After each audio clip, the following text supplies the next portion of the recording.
आज हम जानने वाले हैं इस संसार की सबसे पहली प्रेम कहानी के बारे में, जिसमें न कोई शर्त थी, न कोई बंधन, बस एक दृढ़ता थी, एक श्रद्धा थी। इस कहानी में रंग भी है और दुख का संग भी। यह है शिव और सती की अमर प्रेम कहानी, जिसमें प्रेम है, त्याग है और अंत में एक नई शुरुआत है। तो आइए जानते हैं इस महान प्रेम कथा को, सती कथा को। सती!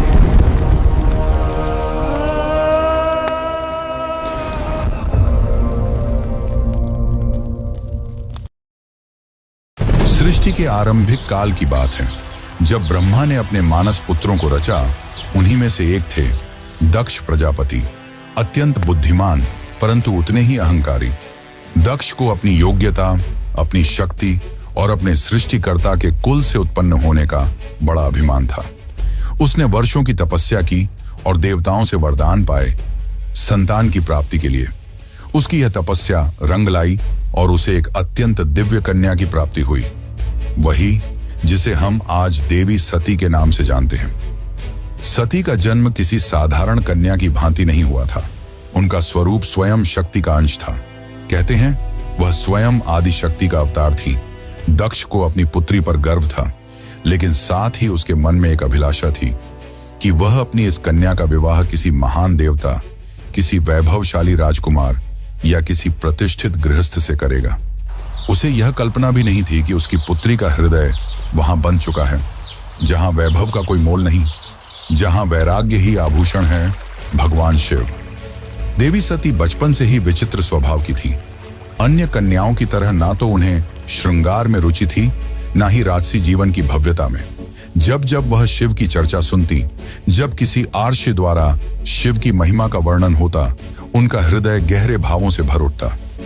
शिव जो श्मशानवासी हैं, जो मृग चर्म धारण करते हैं, जो भस्म रमाते हैं और सर्पों को आभूषण की तरह पहनते हैं। आम कन्याओं के लिए यह भय का कारण होता, पर सती के लिए यही शिव उनके अंतर्मन में बस चुके थे। धीरे धीरे यह आकर्षण भक्ति में बदला और भक्ति प्रेम में। अब सती का एक ही लक्ष्य था, शिव को पति रूप में प्राप्त करना। पर यह मार्ग आसान नहीं था। जब दक्ष को सती की इच्छा का आभास हुआ तो वह क्रोधित हो उठा। उसकी आंखों में तो शिव एक जंगल में भटकने वाले योगी मात्र थे। उसने सती को समझाने का प्रयास किया कि वह किसी योग्य, राजसी और सम्माननीय वर को चुने, पर सती अब निर्णय कर चुकी थी। उन्हें किसी धन, वैभव या पद की आवश्यकता नहीं थी। उन्हें चाहिए था वह परम पुरुष जो संन्यास में भी पूर्ण है, जो मौन में भी संपूर्ण है। और इसी लक्ष्य के लिए सती ने आरंभ की कठोर तपस्या। पर्वतों की गुफाओं में प्रचंड वायु और वर्षा के बीच सती ने भोजन तक त्याग दिया। उन्होंने पृथ्वी पर बैठकर खुले आकाश में बिना निद्रा के केवल शिव के ध्यान में लीन रहकर दिन, सप्ताह और महीनों का तप किया। देवताओं तक को आश्चर्य हुआ कि एक कन्या इतनी कठोर तपस्या कैसे कर सकती है। और जब उनकी तपस्या की अग्नि ने त्रिलोक को प्रभावित करना शुरू किया, तब अंततः भगवान शिव ने उनकी भक्ति को स्वीकार करने का निर्णय लिया। पर यह तो आगे की कथा है। अभी तो एक पिता के अहंकार और एक पुत्री के समर्पण की टकराहट शुरू हुई है। जहां एक ओर दक्ष चाहता है कि सती उसके राजनैतिक सपनों की सीढ़ी बने, वहीं दूसरी ओर सती हर सांस के साथ शिव का नाम जपती है। यही संघर्ष इस प्रेम कथा की पहली चिंगारी है, एक ऐसी चिंगारी जो आगे चलकर एक भीषण अग्निकांड बन जाएगी।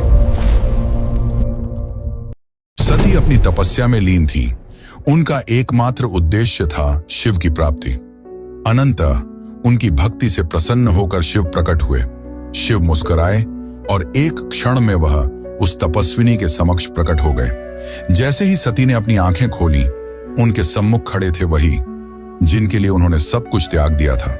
शिव ने उनके तप, प्रेम और अटल श्रद्धा को देखा और कहा, हे देवी, तुम्हारा प्रेम मुझे बाध्य करता है। आज मैं तुम्हें अर्धांगिनी के रूप में स्वीकार करता हूं। इस वचन के साथ पूरे ब्रह्मांड में आनंद की लहर दौड़ गई। देवताओं ने पुष्प वर्षा की और फिर आया वह शुभ दिन जिसका साक्षी स्वयं ब्रह्मा, विष्णु और सारे लोग हुए। शिव और सती का दिव्य विवाह। शिव बारात लेकर स्वयं कैलाश से निकले, पर यह कोई साधारण बारात नहीं थी। इसमें भूत, प्रेत, पिशाच, नाग, सिद्ध, योगी, अर्षि, देवता सब सम्मिलित थे। शिव की सवारी नंदी थी, शरीर पर भस्म, जटा से गंगा, गले में नाग। यह स्वरूप देख सभी स्त्रियां भयभीत हो उठी, पर सती के चेहरे पर गर्व था। उन्हें अपने शिव पर गर्व था। वैभव नहीं, सत्य का स्वरूप थे वह। विवाह का आयोजन राजसी नहीं था, पर दिव्यता से भरा हुआ था। स्वयं ब्रह्मा ने मंत्रोच्चारण किया, विष्णु ने कन्यादान किया और समस्त लोगों ने इस मिलन का स्वागत किया। यह केवल दो आत्माओं का नहीं, सृष्टि के दो मूल तत्वों शिव और शक्ति का मिलन था। लेकिन इस भव्य विवाह में एक स्थान रिक्त रहा।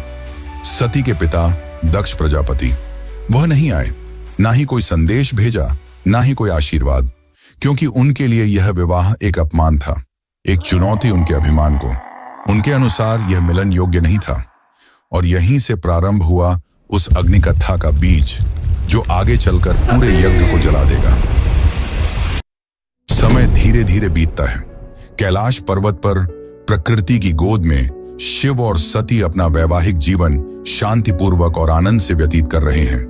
कैलाश की गुफाएं, मंदाकिनी की कलकल धारा और बर्फीली हवाएं सब साक्षी थीं उस दिव्य प्रेम की, जो समय और शब्दों से परे था। लेकिन इसी बीच एक और स्थान पर कुछ और ही चल रहा था, राजा दक्ष के मन में। सती के शिव से विवाह को वह अभी तक स्वीकार नहीं कर पाया था। हर बार जब कोई शिव की महिमा का गुणगान करता, दक्ष की भौहें तन जाती। उसे लगता कि शिव ने उसकी पुत्री को अपनी योग्यता से नहीं, किसी छल से प्राप्त किया है। वह अपनी सत्ता, अपना रुतबा, अपनी श्रेष्ठता सिद्ध करना चाहता था, और उसी घमंड ने उसे एक विशाल यज्ञ के आयोजन की प्रेरणा दी। दक्ष ने यज्ञ का आयोजन बड़ी धूमधाम से किया। ऐसा यज्ञ जिसमें समस्त देवताओं, ऋषियों, सिद्धों और लोकपालों को निमंत्रण भेजा गया। ब्रह्मा से लेकर इंद्र तक हर कोई आमंत्रित था, परंतु एक नाम उसमें अनुपस्थित था, महादेव शिव का। यह कोई भूल नहीं थी, यह था दक्ष का जानबूझकर किया गया निर्णय। उसने शिव को निमंत्रण नहीं भेजा, क्योंकि उसका अहंकार उसे यह स्वीकार नहीं करने देता था कि उसकी पुत्री ने उस योगी से विवाह कर लिया, जो ना कोई राज्य रखता है, ना कोई वस्त्र, और जो श्मशान का वासी है। दक्ष को लगता था कि शिव को यज्ञ में आमंत्रित करना उसके सम्मान के विरुद्ध होगा। जब यज्ञ की तैयारियां चल रही थीं, उसी समय सती ने इस आयोजन की बात सुनी। किसी ने उनसे कहा, माता, आपके पिता दक्ष ने एक महान यज्ञ का आयोजन किया है, जिसमें सारे देव, ऋषि और ज्ञानी आमंत्रित हैं। वह तो आज पूरे ब्रह्मांड का ध्यान खींच रहा है। यह सुनकर सती का हृदय कांप उठा। उन्हें विश्वास नहीं हुआ कि उनके पिता इतना बड़ा आयोजन कर रहे हैं और उन्हें कोई सूचना नहीं मिली। कुछ समय तक वे चुप रहीं, शायद आशा में कि कोई दूत आएगा, कोई संदेश मिलेगा। लेकिन जब स्पष्ट हो गया कि शिव और उन्हें जानबूझकर न बुलाया गया है, तब उनके भीतर कुछ टूट सा गया। एक ओर पुत्री का धर्म उन्हें पिता के यज्ञ में खींच रहा था, तो दूसरी ओर पत्नी का धर्म उन्हें शिव की मर्यादा का ध्यान रखने को कह रहा था। अंततः सती ने शिव से निवेदन किया, स्वामी, मैं उस यज्ञ में जाना चाहती हूं। शायद यह कोई भूल हो और मेरा जाना उस विघटन को रोक सके। शिव ने सती की ओर गहरी दृष्टि से देखा। वह जानते थे कि यह आमंत्रण विहीन आयोजन एक साधारण यज्ञ नहीं है। उन्होंने शांत स्वर में सती से कहा, हे प्रिय, जहां सम्मान न हो, वहां स्वाभिमान को ले जाना व्यर्थ है, और मैं नहीं चाहता कि तुम उस यज्ञ में जाओ जो केवल क्रोध और घमंड से जल रही है। परंतु सती व्याकुल थी। उनके भीतर एक द्वंद्व चल रहा था, पिता और पति के बीच। उन्होंने पुनः प्रार्थना की, प्रभु, मैं केवल एक पुत्री के रूप में वहां जाना चाहती हूं। मैं पिता से बात करूंगी, शायद वह बदल जाए, शायद उनके मन का विष उतर जाए। शिव ने इस बार उन्होंने अनुमति दे दी। सती ने कैलाश से विदा ली, अकेले, बिना किसी दूत या सम्मान के। वह एक बेटी थी जो अपने पिता से स्नेह की अपेक्षा लेकर जा रही थी, लेकिन उन्हें झांत नहीं था कि उस यज्ञ में उनका स्वागत नहीं, अपमान प्रतीक्षा कर रहा है। सती जब यज्ञ स्थल पर पहुंची तो उनके मन में उम्मीद थी कि पिता के नेत्रों में बेटी को देखकर कोमलता जगेगी, उनके मुख से स्वागत के शब्द निकलेंगे। लेकिन जब उन्होंने यज्ञ स्थल में प्रवेश किया तो सन्नाटा पसर गया। कोई स्वागत नहीं हुआ, कोई आसन नहीं दिया गया, जैसे वो वहां उपस्थित ही न हो। वहां बैठे देवताओं की आंखों में असहायता थी। सती ने पिता की ओर देखा, धीमे स्वर में कहा, पिताश्री, क्या आप नहीं चाहेंगे कि आपकी पुत्री भी इस पावन यज्ञ में सम्मिलित हो? दक्ष ने ठंडी हंसी के साथ उत्तर दिया, पुत्री, जिस दिन तूने उस नग्न भस्म रमाए श्मशान में विचरने वाले औघड़ को अपना पति चुना, उसी दिन तू मेरी पुत्री नहीं रही। दक्ष का स्वर ऊंचा हो रहा था और उसके शब्द जैसे शिव के लिए विष से भरे बाण हो। यह सुनकर सती की आत्मा कांप उठी थी। यह केवल अपमान नहीं था, यह शिव के उस स्वरूप का तिरस्कार था जो समस्त सृष्टि का आधार है। वे उठी, सभा की ओर देखा और बोली, तुम सब यहां धर्म की बात करने आए हो, यज्ञ की बात करते हो, पर जिस शिव के बिना कोई यज्ञ संपन्न ही नहीं हो सकता, उसी शिव का तुम अपमान करते हो। फिर उन्होंने आगे कहा, जिसे तुम औघड़ कहते हो वही काल का भी काल है। जिसे तुम श्मशानवासी कहकर हंसते हो वही मृत्यु से परे है, और जिसे तुम भस्मधारी कहते हो वही भस्म से मोह को जलाता है। उनकी आंखों में आंसू थे, लेकिन स्वर तेज था, ऐसा तेज कि स्वयं देवता भी सिर झुका लें। सभा स्तब्ध थी, कोई उत्तर नहीं दे सका, लेकिन सती का हृदय अब टूट चुका था। उन्होंने कहा, जिस शरीर ने आज मेरे प्रभु का अपमान सुना है, वह शरीर अब इस संसार के योग्य नहीं, और वे सीधे यज्ञ कुंड की ओर बढ़ी। वहां उपस्थित देवता उन्हें रोकना चाहते थे, पर सती अब कोई नारी नहीं थी, वह साक्षात अग्नि बन चुकी थी। उन्होंने अपने नेत्र बंद किए, शिव का स्मरण किया और अग्नि में कूद गईं। उनके चेहरे पर भय नहीं था, बल्कि एक शांति थी, एक समर्पण था जो पूरे यज्ञ मंडप को झकझोर गई। अब इस यज्ञ की अग्नि से वो तूफान उठने वाला था जो पूरे को तबाह कर सकता था। तो चलिए अब जानते हैं आगे की कथा। लेकिन उससे पहले अगर आपको वीडियो अच्छी लग रही है तो वीडियो को लाइक जरूर करें और कमेंट में लिखें, हर हर महादेव। कैलाश पर शांति थी, पर वह शांति तूफान से पहले की थी। जब भगवान शिव को यह ज्ञात हुआ कि उनकी अर्धांगिनी अग्नि में समर्पित हो गई, तो उनके हृदय में तूफान उमड़ पड़ा। आंखों में वेदना, मन में शून्यता और आत्मा में आग। ये वो शिव थे जिनका क्रोध ही प्रलय कहलाता है। शिव अपनी समाधि से उठे, उनकी जटाएं लहराईं, नेत्र रक्तिम हो उठे और सारा ब्रह्मांड कांप उठा। फिर अपने दोनों हाथों से अपनी जटाएं पकड़ी और उन्हें पृथ्वी पर पटक दिया। उसी क्षण पृथ्वी फटी और उस क्रोध की ज्वाला से प्रकट हुआ एक रूप, भयंकर, तेजस्वी और अजेय, वीरभद्र। वीरभद्र कोई सामान्य योद्धा नहीं था, वह शिव के विकराल रूप का अंश था। उसका शरीर अग्नि सा दीप्यमान था, आंखों में प्रतिशोध की ज्वाला, हाथ में तलवार। उसका प्रकट होना सृष्टि के संतुलन को डगमगाने लगा था। वीरभद्र प्रचंड गति से दक्ष के यज्ञ की ओर बढ़ चला। जिस दिशा में वह चलता, धरती कांपती, आकाश बदलता और देवताओं के हृदय कांप उठते। जैसे ही वीरभद्र यज्ञ स्थल पर पहुंचा, आकाश में अंधकार छा गया और वीरभद्र प्रकट हो चुका था। उसकी उपस्थिति मात्र से यज्ञ की अग्नि थर्रा उठी। वह बिना रुके आगे बढ़ा। पहले यज्ञ वेदी को तोड़ा, फिर वेद पाठ करने वाले ब्राह्मणों को हटाया। उसकी आंखों में एक ही लक्ष्य था, दक्ष। वीरभद्र के सामने कोई नहीं टिक सका। वह अकेला था, परंतु अजेय। उसके प्रत्येक प्रहार में शिव का शाप था और हर गर्जना में सती का विलाप। अंततः वह दक्ष के सामने पहुंचा। दक्ष अब भी अपने अभिमान में डूबा था।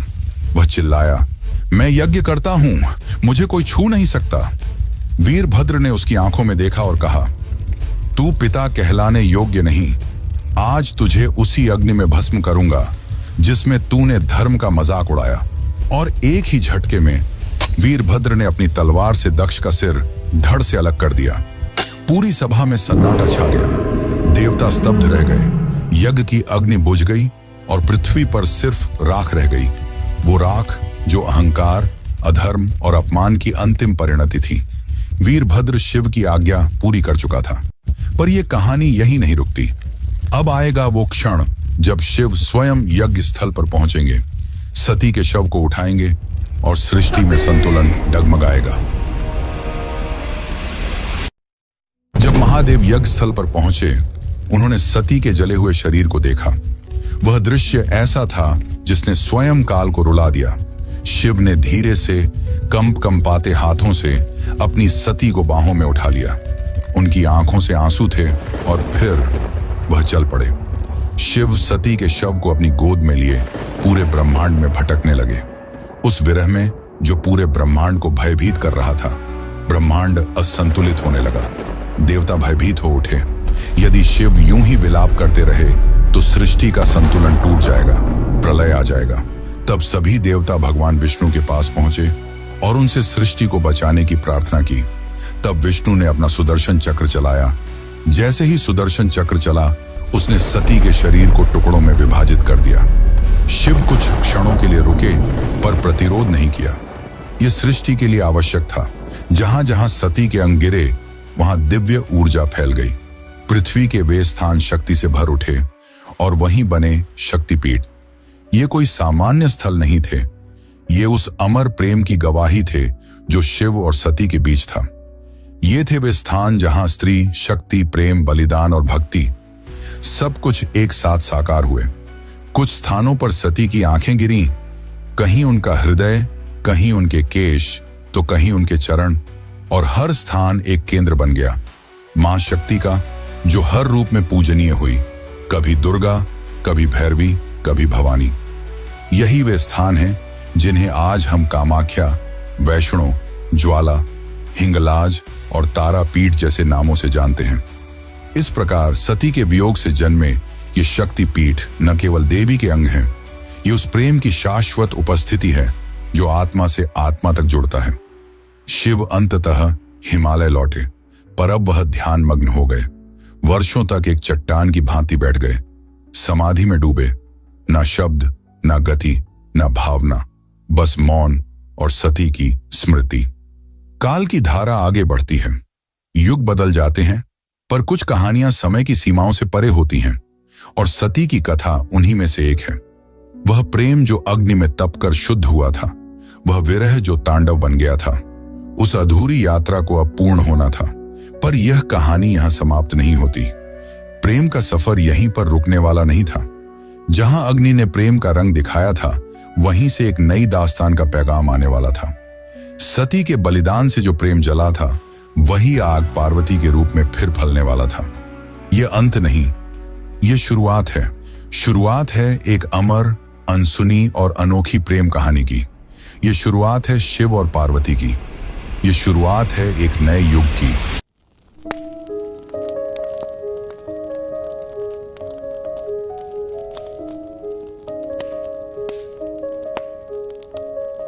दारुण करुण सत्य सारिका अपरिजय शिवरायिका अबला जड़पथिर पालिका हरदासिका सदारिका बलनि कुशैकराका नत्तिन रत्ना भवसारिका किलकर्तास्मान स वैष्णव जल्पतो किनो प्रमुञ्च प्रतिधृतनयना मृदता बलनि किमु बिभ्रता किना प्रशम्य विषकञ्जकं नरमतः सदा सेनादिशति वेदसमर्यां धरे दूरनुभवा भवनिर्वणसुता विनिगीयमाण सर्गा सर्वयस्तोमिनी मता किञ्चयोदास्यमभ्या किन्ना हार्दकुक्तिजातयानं हन्ति